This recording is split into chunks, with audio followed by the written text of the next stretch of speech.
L'important, c'est de pouvoir mixer. Mixer des jeunes générations, des gens qui arrivent avec une vision nouvelle, avec des technologies nouvelles, et puis des gens qui ont basé et qui basent aujourd'hui leur expérience sur le passé, sur le vécu. Et ce qui fait cette richesse, c'est quand on les met ensemble. Donc non seulement c'est une bonne chose, mais on cherche à la voir, hein, on cherche à la faire vivre. On travaille beaucoup sur cet intergénérationnel à travers un certain nombre d'initiatives. Alors, il y a des initiatives extrêmement simples. Alors, on appelle ça le get to know.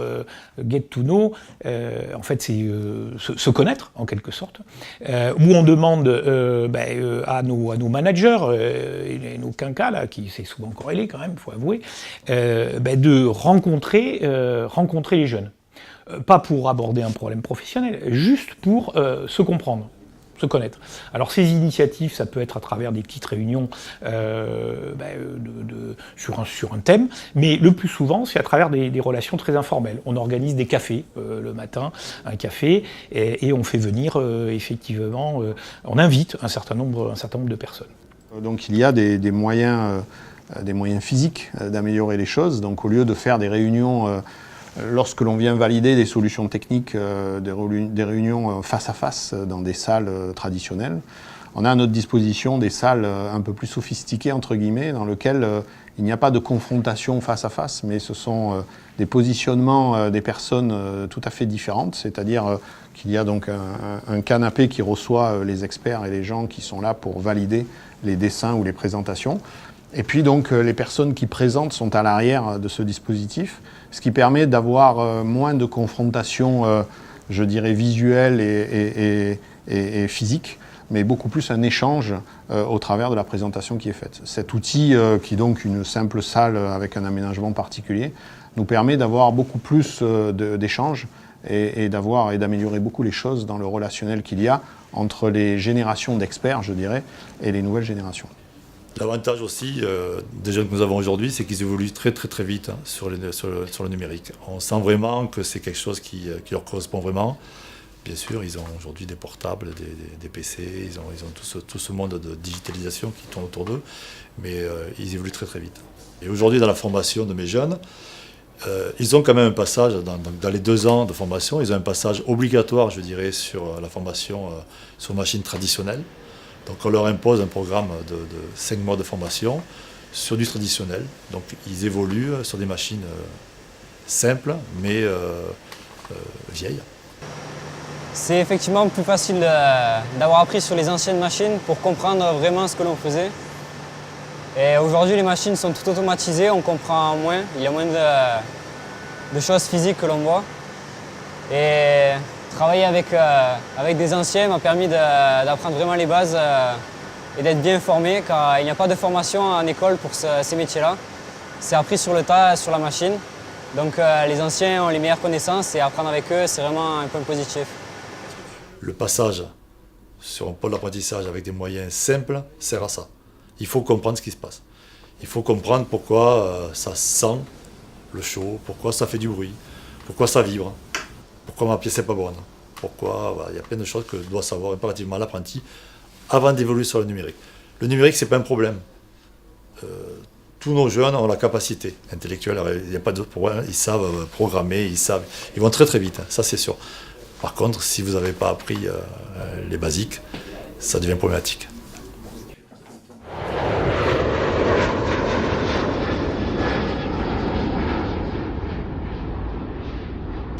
Alors donc l'évolution de la technologie et on va dire comment on se positionne quand on est senior par rapport à ça, c'est un problème, je dirais, du quotidien et ça dépasse le cadre de l'entreprise. Donc moi, quand j'ai commencé à travailler, il n'y avait pas de mail, il n'y avait pas, bien sûr, de téléphone portable, et il y avait encore moins d'impression 3D.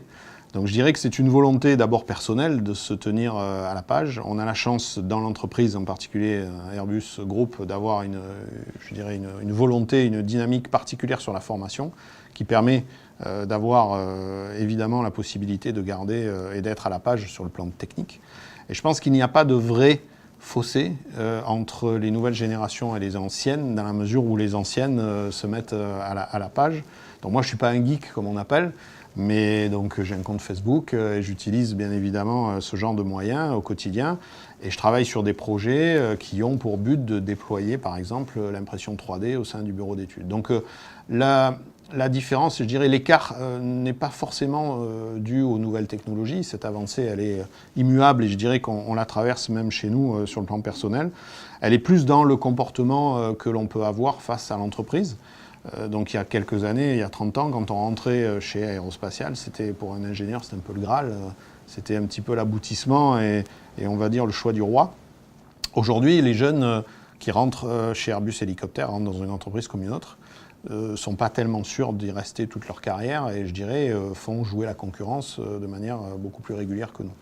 Donc l'écart est plus dans cette position-là que vraiment sur le plan technique et technologique. Aujourd'hui, il faut comprendre que la nouvelle génération, les jeunes qui arrivent, ont une relation au travail qui est un peu différente. Elle est différente parce qu'ils revendiquent une relation au travail beaucoup plus équilibrée. C'est-à-dire que je suis bien au travail si j'arrive aussi à me réaliser.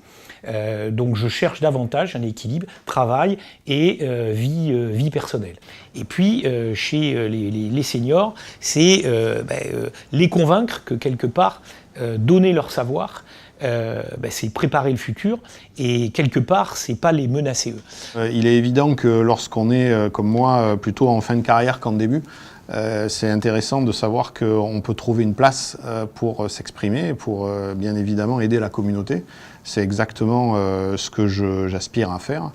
Et ça permet, à mon niveau, de pouvoir utiliser toute ma compétence et mon expérience au service de l'entreprise. On apprend toujours des choses. Ah non, mais après, oui, bien sûr, être tuteur, on apprend des choses, oui. On apprend à se remettre en question des fois. Donc c'est important ça, parce qu'on n'a pas toujours raison non plus. Sur la pédagogie, je parle beaucoup là, plus que sur la technique, parce que c'est pas toujours facile. La communication avec quelqu'un qui a 20 ans et quelqu'un qui a 40 ans, c'est pas forcément la même. Donc, et c'est normal, c'est normal. À l'âge de mon fils ou de ma fille, et voilà, et j'y parle pas hier, c'est pas pareil quoi. Des fois on ne veut pas passer pour des vieux, donc on fait attention, il faut rester un peu. rester un peu dans le. Non, mais c'est intéressant. Apprendre la technique, franchement, je pense pas. Apprendre la communication, pouvoir transmettre, oui, mais apprendre de la technique, je pense pas. Victoria, elle n'est pas là pour m'apprendre la technique de mon boulot. Elle pourrait, ça ne me dérange pas. Elle le ferait, ça ne me choquerait pas. Mais ce n'est pas son but aujourd'hui. Plus tard, j'espère qu'elle prendra la place et puis que si ça intéresse, qu'elle restera là, qu'elle prendra la place parce qu'il faut que la roue, et puis peut-être que plus tard, elle formera des apprentis, elle fera autre chose. Et ce serait bien pour elle. Après, elle est encore jeune. Donc, Mon objectif, il y a bien longtemps, c'était de pouvoir faire la même chose que les personnes qui m'avaient formé. Donc j'adorais ça. J'adorais voir des anciens qui forment des jeunes. Aujourd'hui, c'est fait. Je ne vais pas m'arrêter là. Il faut continuer. On a beaucoup de possibilités dans ce domaine-là qui s'offrent à nous. Quand on m'a orienté dans ce domaine-là, j'étais super content. Je suis passé d'un truc de management des hommes. J'avais une centaine de personnes. À manager des jeunes. Et là, je me suis retrouvé. J'ai eu l'impression de revenir à 30 ans en arrière et je savais exactement ce qu'il fallait plus ou moins faire et pas faire. Et avec Jean-José, qui est le formateur, on est assez fiers des résultats parce que je pense qu'on a la bonne formule pour l'instant. Cet apport mutuel, grâce à ces nouvelles technologies, il est très important. C'est vrai que je me projette 30 ans en arrière, les jeunes avaient certainement moins de leviers pour générer l'intérêt et la focalisation et l'échange. Aujourd'hui, c'est vrai que c'est un vrai levier pour cette nouvelle génération par rapport à nous, pour nous apporter quelque chose et du coup créer une espèce d'intérêt commun à fonctionner ensemble. L'innovation faisant partie de l'ADN d'Airbus, c'est quelque chose qu'il faut absolument développer. Et je crois que les idées nouvelles confrontées à de l'expérience permettent de valider des concepts et d'avoir des résultats très performants. on essaye de suivre le mouvement. Et c'est ce qui donne aussi cette dynamique. Je pense qu'il y aurait pas, on côtoierait pas, moi dans mes équipes, tout proche de moi, j'ai un certain nombre de jeunes, et c'est certainement grâce à eux que j'arrive à trouver de l'intérêt à ces nouvelles technologies, à en comprendre le fonctionnement, et aller encore plus loin. C'est indéniable que ils sont clairement pour moi un moteur, et je suis certainement clairement pour eux aussi une espèce de référence qui vient leur permettre de tester un certain nombre de choses.